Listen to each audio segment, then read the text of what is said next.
Attorney Arti Hirani is a young attorney making big moves, serving in not one, but two leadership roles within the legal community. Her work is helping bridge generations of lawyers and drive meaningful change. I'm pleased to welcome our next guest, Attorney Arti Hirani. Hello, Arti. How are you? Thank you so much for having me. It's a pleasure to be here. I'm so happy to see you here and happy to talk with you so you could share a little bit about your amazing work. But let's start with your journey. Tell us about your background and how you became this powerhouse in the legal community. What are some of the factors? So I'm a fourth-generation lawyer. It's a weird flex to say that you grew up in bar service, but I most certainly did. I grew up going to the meetings at the Central Florida Association of Women Lawyers, so way before they had name tags and they had someone doing those things up front and passing out things. I got a free lunch and I got to live in my house for free. So I used to be my mother's secretary. I would type up the estate plans and wills because I was a faster typist, and I'd hand out the name tags. So before I knew it, I was going to all the retreats, I was doing all the things. And now they have titles and actual board positions, but before it was someone's kid who helped along to make sure that things ran smoothly. What's wild is I know there are people practicing now who probably remember you when you were that kid coming to the meetings. How, fourth generation is her? I'd never heard that. Well, maybe once before, but congratulations to your whole family. Thank you, thank you. I recently became a shareholder at the firm, and I was a shareholder at a few other firms, but it meant something more when my mother walked in with a piece of paper, because it wasn't very formal at all. It was just very, very sweet, because I know how hard she worked to have built our firm. Yes.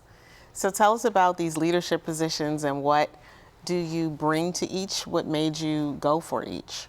So bar service is something very different, and it's kind of a group, the bar nerds. And it's so much to our practice. It does so much for us. And a lot of people mistakenly believe that bar service takes away from your practice, but I would advise differently. It helps you get to know the judges, it helps you to get to know your colleagues, it makes you a better practitioner. Being a lawyer is all about an apprenticeship.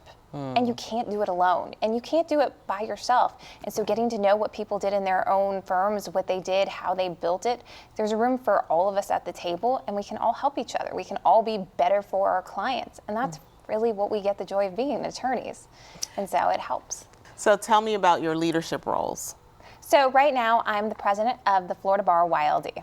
Okay, which is? The Florida Bar Young Lawyers Division. Okay. And so it is a mandatory bar if you are under the age of 36 or younger, or you've been practicing for 5 years or less in the state of Florida, you are automatically a part of our bar. Okay. And this group helps, it's like a mentoring or support for younger lawyers in the practice? So we do a lot, actually. So the basic CLEs, which you're required to take in your first few years of practice, we put those on. So we do everything from filming, from finding people to do it, as well as practicing with professionalism, which is another course you have to take. We also help with informative CLEs. We also help with mentoring. We're also a large resource. We also help tape the decorum.law, which is a way for people to understand about professionalism, which is a fact that it's mandatory in our profession. It's not simply something you can or wish to do. Professionalism is an actual standard. So we help the community, and we are a beacon for young lawyers, and we are there for them, especially when the first few years of practice, you don't really know what to do. Right.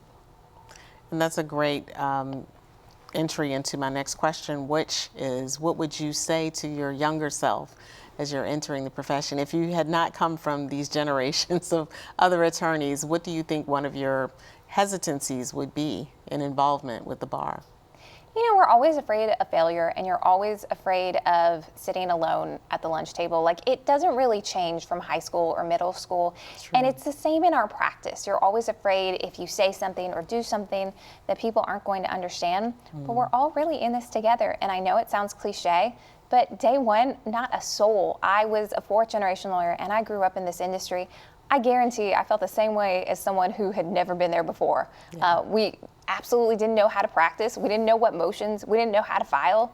We just hoped to figure it out, and luckily we did. Yes, it's refreshingly welcoming. and I share that as well. So thank you for your service, because bar service is voluntary work, and so kudos to you for taking time out. I know you're getting a lot from it, but at the outset, it is a volunteer position × 2. Absolutely, and I got the pleasure to meet you beforehand. I wouldn't have gotten to meet such a fine attorney. You know, like not many attorneys practice in IP, so it's nice to know another female attorney who works as hard. That. Oh, thank you. I remember you well, just because you have always been pleasant. So nice to have you on. Thank you for joining us. Thank you for having me. Attorney Hirani's leadership reminds us that real change starts with stepping up. We're honored to share her insight and her service. Legal Connections is coming right up.